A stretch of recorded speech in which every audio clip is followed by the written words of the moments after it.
Welcome back to Engineering. It's time for another anime first impression video.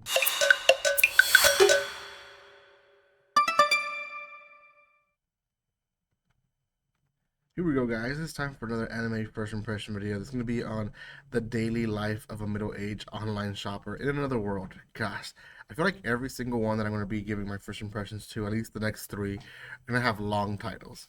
So yeah, this is the daily life of a middle-aged online shopper in another world. It kind of says it all, but not really.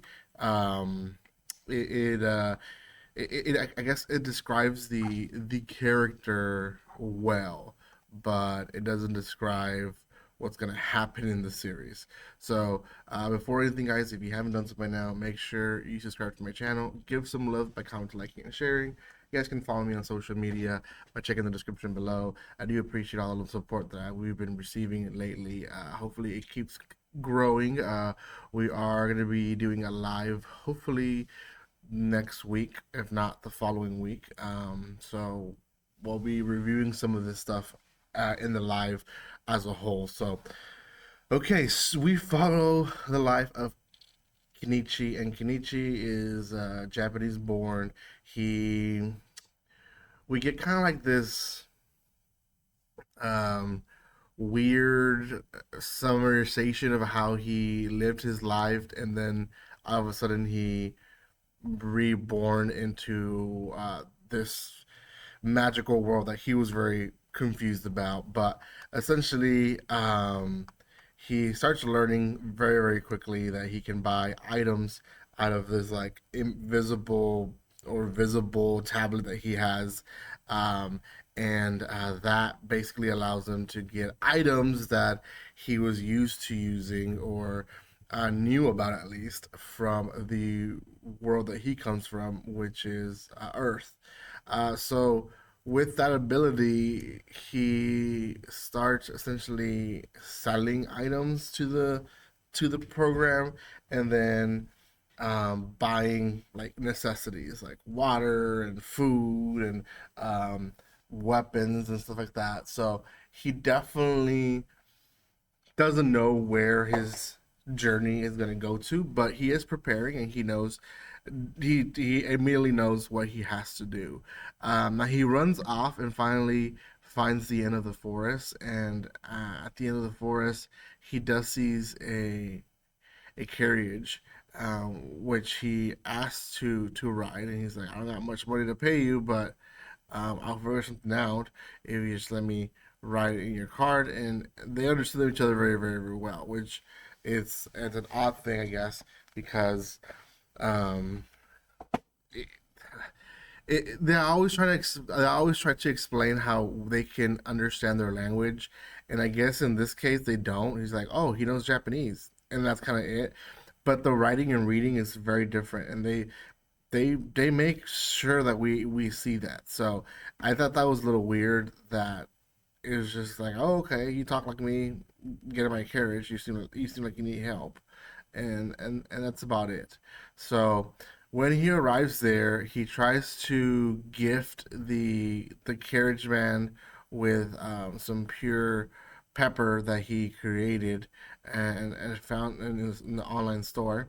And the carriage guy panics and is like, "Whoa, whoa, whoa!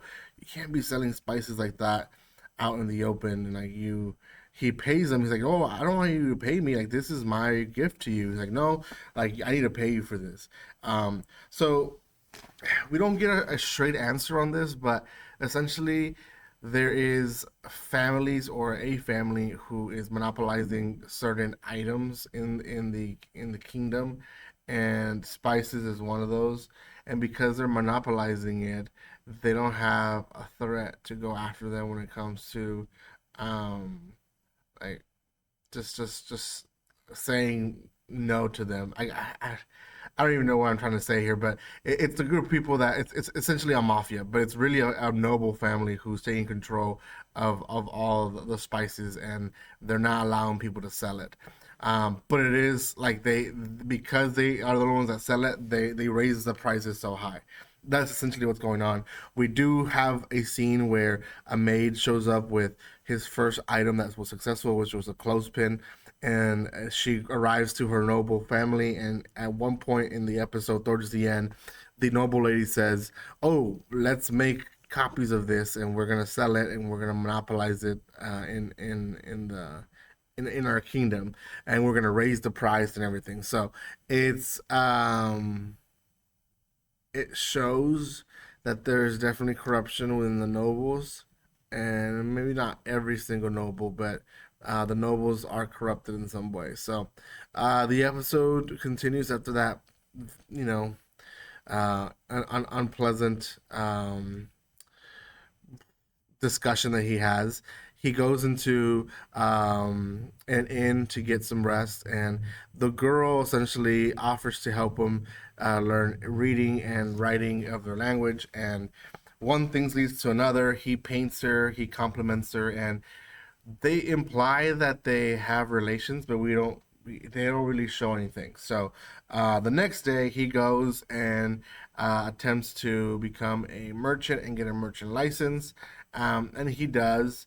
Then he basically scouts the market on his own. He goes and asks people about what they sell, how much they sell it for, what items are rare, which ones are not rare.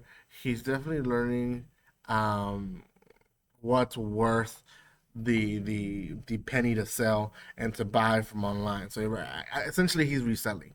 So he does the following day he does put a little store that where he can sell, and he sells clothespins mainly, but he does end up selling a tarp to some beastmen, and he ends up selling also a sword, which all that is a whole scene, misinterpretation and all that. It's you should see it to understand it, but that in a nutshell is this series. Again, the series itself is the daily life of middle-aged online shopper in another world. Um, what I like about this series is that um, the villain is almost a insignificant villain when it comes to like it's it's um, it's more political more than anything. It's not like in your face, I'm an evil guy. I also like the whole aspect of him trying to make more money and the whole like business side of it, like what is a necessity, what's in demand, who buys the items and all that. So there's a lot of fun things about it. The series itself is not, I would say it's not PG, but it doesn't have that much fan service, and I actually like that. Like when she implied that she wanted would sleep with him, they just skip to the next part where they wake up together. So um, it's just it is what it is. It's not vulgar in that way, I guess. So out of 10, I'm gonna give this one a 6.5. Let me know what you guys think. I might react to this one, but I don't think so. So see you next time. Like always, don't be strangers. See you guys.